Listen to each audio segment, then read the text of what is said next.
아침 목상에 오신 여러분들을 환영하고 축복합니다. 하나님께서 새로운 날을 허락하셨는데요. 새로운 날을 얼마나 새로운 은혜로 오늘 하루 우리 인생을 지킬 줄 믿습니다. 오늘은 영원한 언약이라는 제목을 가지고 예레미야 32장 36절부터 44절까지 말씀 함께 살펴봤으면 좋겠습니다. 우리 37절부터 41절까지 말씀을 같이 한번 읽어볼까요? 보라, 내가 노여움과 분함과 큰 분노로 그들을 쫓아보내었던 모든 지방에서 그들을 모아들여 이곳으로 돌아오게 하여 안전히 살게 할 것이라. 그들은 내 백성이 되겠고 나는 그들의 하나님이 될 것이며, 내가 그들에게 한 마음과 한 길을 주어 자기들과 자기 후손의 복을 위하여 항상 나를 경외하게 하고, 내가 그들에게 복을 주기 위하여 그들을 떠나지 아니하리라 하는 영원한 언약을 그들에게 세우고, 나를 경외함을 그들의 마음에 두어 나를 떠나지 않게 하고, 내가 기쁨으로 그들에게 복을 주되 분명히 나의 마음과 정성을 다하여 그들을 이 땅에 심으리라. 예, 하나님께서는 포로로 잡혀갈 유다 백성들, 이스라엘 백성들에게 하나의 약속을 주십니다. 그 약속은 뭐냐면 안전하게 살게 할 것이다. 돌아오게 할 것이고 안전하게 할 것이다. 너희가 비록 지금 포로로 잡혀가지만 너희를 반드시 이 땅에 돌아오게 할 것이라는, 귀향하게 할 것이라는 약속을 주세요. 뿐만 아니라 하나님의 약속은 여기서 끝나지 않습니다. 너희가 이 땅에 돌아오면 너희가 내 백성이 되고 나는 그들의 하나님이 될 것이다. 그래서 내가 영원한 언약을 그들과 맺게 될 것이다 라고 약속을 주십니다. 그래서 하나님께서는 포로로 잡혀가는 유다 백성들에게 너희가 돌아오게 될 것이고 돌아와서 나와 언약을 다시 맺고 내가 너희의 하나님이 될 것이다 라는 약속을 주십니다. 그런데 하나님께서 주시는 이 약속의 특징 중에 하나가 뭐냐면 영원성이 있어요. 그래서 뭐라고 표현하냐면 영원한 언약을 맺게 될 것이다. 그래서 이 영원한 언약을 맺게 될 것이라 약속을 하신 거죠. 성경은 이 영원성과 관련해서 한 가지 이미지를 제공하는데 그건 뭐냐면 제사예요. 구약시대 보면 제사장들이 제사를 지냈습니다. 그럼 왜 제사를 지냈을까요? 이 제사는 죄사함을 위해서 드려지는 거예요. 인간 죄를 짓습니다. 그럼 죄의 결과 우리가 뭘 해야 돼요? 죄의 형벌을 받아야 되잖아요. 그런데 우리 대신에 정말 제물을 드림으로 양이나 죄 없는 어린 양이나 소나 이런 것들 드림으로 인해서 우리의 죄를 사함을 받는 것. 그럼 우리가 그런 생각이 들 수가 있겠죠. 어떤 생각이 들 수가 있어요? 아니 내가 죄를 졌는데 양이 죽는 것과 나와 무슨 상관입니까? 양을 죽인다고 왜 내 죄가 사해집니까? 라는 의문이 들 수가 있어요. 맞죠? 양이 죽는 거랑 내 죄랑 무슨 상관이 있어요? 여러분, 내가 누군가에게 상처를 입혔습니다. 그 대신에 양이 죽는다면 그게 무슨 의미가 있냐는 거. 그럼 무슨 관계가 있어서 이렇게 하라고 했을까요? 그것은 양의 문제가 아니에요. 이것은 하나의 모형입니다. 모형. 그래서 이 어린 양, 구약시대 때 쓰였던 제물은 뭐냐면 이 땅에 오실 예수님의 모형이에요. 하나님의 아들이신 예수님께서 이 땅에 오셔서 우리의 죄를 대신해서 무엇을 한 거예요? 십자가에 죽으셨죠. 십자가 위에서 죽어야 될 사람은 누구예요? 우리예요. 그런데 우리가 예수님이 우리를 대신해서 십자가에 죽으심으로 우리가 뭐가 된 거예요? 죄사함을 받게 된 거예요. 예를 들면 그런 거겠죠. 여러분들이 사형수입니다. 사형수는 어떻게 돼요? 사형을 당해야 되잖아요. 죽어야 되잖아요. 그런데 어느 날 갑자기 사형이 집행이 끝났대요. 나는 살아있는데 사형 집행은 끝났어요. 그럼 어떻게 돼요? 나는 이미 죽은 몸이기 때문에 나는 풀려나는 거예요. 이 원리예요. 죄인인 인간을 대신해서 예수 그리스도께서 죽으셨습니다. 그래서 우리는 그 예수님의 죽으심으로 말미암아 사형 집행이 끝났기 때문에 우리는 풀려나는 거예요. 또 다른 예는 노예죠. 우리가 노예라고 생각해 보십시오. 노예에서 해방되는 길은 무엇이에요? 누군가 내 몸값을 지불하고 나를 풀어줄 때 우리는 해방이 되는 거예요. 예수 그리스도께서 십자가에 죽으심으로 우리의 죄값을 다 사해 준 거예요. 이제 더 이상 우리는 죄와 사망의 노예가 되지 않는 거죠. 죄와 사망에부터 자유를 얻게 되는 거예요. 그런데 구약의 제사는 매 시기시마다 때마다 매번 드렸어야 돼요. 우리가 죄를 지을 때마다 구약의 제사는 계속해서 반복해서 드렸어야 돼요. 그런데 이제 더 이상 제사를 드릴 필요가 없어요. 왜요? 예수 그리스도께서 십자가에 죽으심으로 우리의 죄를 영원히 사했기 때문이에요. 우리의 몸값을 영원히 지불했기 때문이 그날에 이야기합니다. 내가 영원한 언약을 너희와 세울 것이다. 나의 약속은 영원히 변하지 않을 것이고 정말 내가 영원히 너의 하나님이 될 것이다. 어떻게 이렇게 될 수 있냐는 것. 바로 예수 그리스도의 죽음을 통해서 우리의 죄로부터 우리의 사망으로부터 우리를 영원히 해방시키고 정말 우리에게 참된 자유와 만족을 주시는 거죠. 여러분 존 뉴턴이라는 분을 아마 아실 거예요. 유명한 노래죠. 나 같은 죄인 살리신 어메이징 그레이스. 어메이징 그레이스 같은 경우에는 우리 믿는 사람들뿐만 아니라 믿지 않는 사람들도 잘 아는 찬양이에요.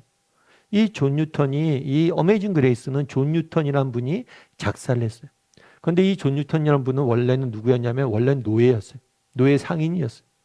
노예를 사고 팔던 사람이었어요. 노예를 사고 팔면서 돈을 벌던 사람이었어요. 그런데 노예 상인이었던 이분이 예수님을 만나고 은혜를 받았어요. 그래서 나중에 목사가 된 거예요. 목사가 돼서는 뭘 했냐면 노예 제도 폐지를 위해서 노력을 했어요. 사실 이게 쉬운 일만 아닙니다. 왜냐하면 그 당시 영국은 이 노예를 사고 파는 일, 이것이 영국 경제의 3분의 1이나 차지하는 굉장히 큰 산업이었어요. 그런데 그 산업을 없앤다는 거죠. 그러니까 이 산업에 종사한 사람들이 다 반대하죠. 그래서 노예제 폐지를 위해서 정말 헌신했던 분이에요. 그런데 이분이 이야기를 들으면 그런 이야기에서 책에 보면 어떤 이야기냐면 이 사람이 나중에 목사가 됐잖아요. 그리고 노예제 폐지를 위해서 노력했잖아요. 그런데 가끔 자다 보면 악몽을 꿀 때가 있대요. 그런데 이 악몽에 누가 나타나냐면 자기가 죽였던 노예들, 자기가 팔았던 노예들이 밤마다 꿈에 나타나는 거예요. 그래서 괴롭히는 거죠. 그래서 이분이 침대 위에 뭐라고 글씨 썼냐면 이렇게 써놨어요. 침대 위에. 이사야서 43장 1절에 뭐라고 되냐면 야곱아 너를 창조하신 여호와께서 지금 말씀하시느니라. 이스라엘아 너를 지으신 하나님이 지으신 이가 말씀하시느니라. 너는 두려워 말라. 내가 너를 구속하였고 내가 너를 지명하였나니 너는 내 것이라. 너는 내 것이다. 내가 비록 그런 죄인이었고 내가 정말 죽어마땅한 그런 사람이었지만 사람을 사고 팔던 그런 악독한 사람이었지만 하나님이 나를 부르셔서 자신의 자녀 삼아 주셨다. 이걸 기억하는 거죠. 악몽에 시달릴 때마다 과거에 대한 죄책감, 과거에 대한 눈물, 아픔들이 탁 돌 때마다 하나님이 나를 불러서 내 자녀 삼았다는 걸 기억한 거. 그리고 말년에 노예제도 폐지를 위해서 노력을 했어요. 그런데 말년에 건강이 안 좋아졌어요. 주변에서 존 뉴턴이 얘기한 거죠. 이제 좀 쉬십시오. 그만하셔도 됩니다. 그랬더니 존 뉴턴이 했던 얘기가 뭐냐면 노예 상인이었던 나를 하나님이 자녀 삼아 주셨는데 내가 어떻게 쉴 수 있느냐. 그날에 보세요. 이스라엘 백성들은 왜 지금 포로로 잡혀가고 있습니까? 자신의 죄로 인해서 잡혀가고 있잖아요. 그런데 뭐라고 얘기해요? 내가 너와 영원한 언약을 맺겠다. 내가 너의 하나님이 될 거다. 노예 상인, 정말 노예를 사고 팔던 이 파렴치한 인간인 나를 불러서 자녀 삼아 주셨다. 나의 하나님이 되셨다. 우리와 영원한 언약을 맺는다는 것. 내가 너와 언약을 맺고 그 언약은 영원히 변하지 않을 것이다. 이것이 얼마나 큰 은혜이고 정말 놀라운 특권이고 사랑인지 알아야 된다.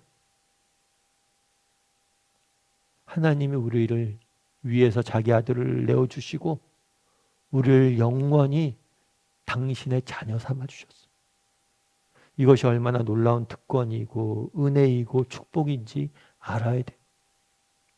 때로는 우리가 이 세상을 살면서 실패할 때마다 죄책감이 몰려올 때마다 때로는 세상을 살면서 정말 우리 안에 내가 다 말로 다 쓰는 자괴감들이 들 때마다 그때 기억할 것이 있어요. 하나님이 나의 하나님 되신다는 것. 우리가 인생을 실패했을 때, 우리가 넘어졌을 때 그때 기억할 것이 있어요. 그건 뭐냐면 우리 하나님이 나의 하나님 되신다는 것. 그분이 나의 영원한 나의 아버지 되신다는 것. 그 사실을 우리가 기억할 때 정말 우리는 세상을 살아갈 수 있는 힘을 얻게 되는 겁니다. 오늘은 영원한 언약에 대해서 배웠어요. 하나님께서 정말 이스라엘 백성들에게 포로로 잡혀간 그들에게 내가 너의 영원한 아버지가 될 것이다. 너희는 비록 실패하고 넘어지고 너희는 나를 배신했지만 나는 영원한 너의 아버지가 될 것이다. 이 약속이 얼마나 놀랍고 큰 은혜인지 다시 한번 기억하는 하루가 되었으면 좋겠습니다. 그리고 나의 영원한 아버지 되시는 그 하나님을 바라봄으로 정말 오늘도 정말 믿음을 갖고 하나님 백성답게 살아가는 저나 여러분이 되기를 주님의 이름으로 소원합니다. 우리 함께 기도했으면 좋겠습니다. 기도하실 때 오늘 말씀 기억하면서 기도했으면 좋겠습니다. 하나님께서 정말 죄로 인해서 정말 하나님을 외면하고 떠남으로 인해서 정말 심판을 받을 수밖에 없었던 이스라엘 백성들에게 약속합니다. 너희가 오늘 비록 심판받지만 내가 너의 영원한 아버지 될 것이다. 하나님 될 것이다. 이것이 얼마나 놀라운 은혜이고 약속인지 우리가 알아야 돼요. 우리가 기억할 수 있어야 돼요. 그래서 하나님께서 우리에게 영원한 아버지 되시고 하나님, 나의 하나님 되시다는 것이 얼마나 큰 은혜이고 특권인지 알고 깨달아 아는 그런 사람이 되게 해달라고 기도해 주시고, 또 하나님의 그런 자녀답게 백성답게 오늘 하루 세상 속에 살아가는 사람이 되게 해달라고 기도해 주시고, 또 오늘 말씀 기억하면서 각자 느끼고 깨달은 바가 있다면 이 시간 함께 같이 기도하도록 하겠습니다. 같이 기도하시겠습니다.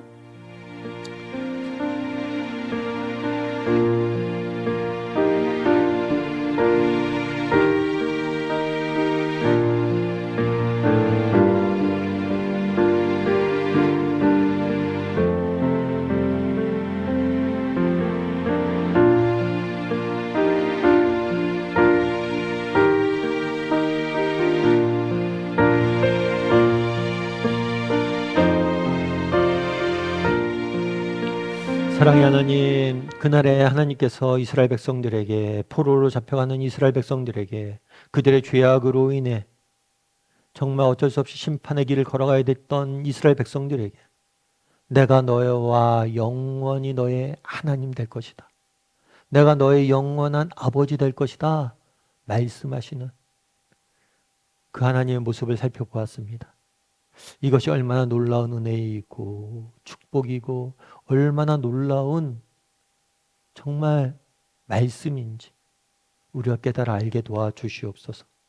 정말 우리는 비록 실패하고 우리는 좌절하고 넘어지고 정말 세상 속에서 하나님 백성답게 살지 못하고 그렇게 자괴감과 죄책감에 사로잡혔을 때가 많지만, 그럼에도 불구하고 여전히 우리를 당신의 자녀로서 사랑하시고 영원히 너는 내 것이다 말씀하시고 내가 너의 하나님 될 것이다 말씀하시는 이 하나님의 사랑이 얼마나 크고 놀랍고 비밀스러운 것인지 다시 한번 깨달아 알게 도와주시고, 또 우리가 그렇게 하나님의 약속, 영원한 하나님의 자녀된 자로서 세상 속에서 하나님의 백성답게 자녀답게 구별되는 삶을 살아갈 수 있는 우리 모두가 될 수 있도록 주여 은혜를 더하여 주시옵소서.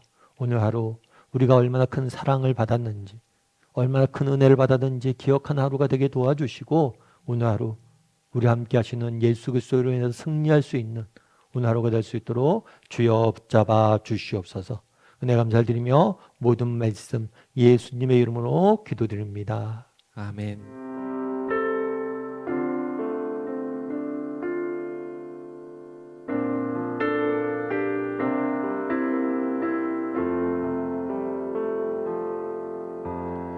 나의 주님은 변함없이 신실하신 분, 사랑의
택하신 분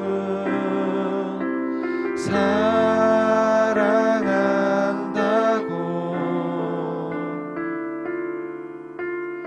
여전히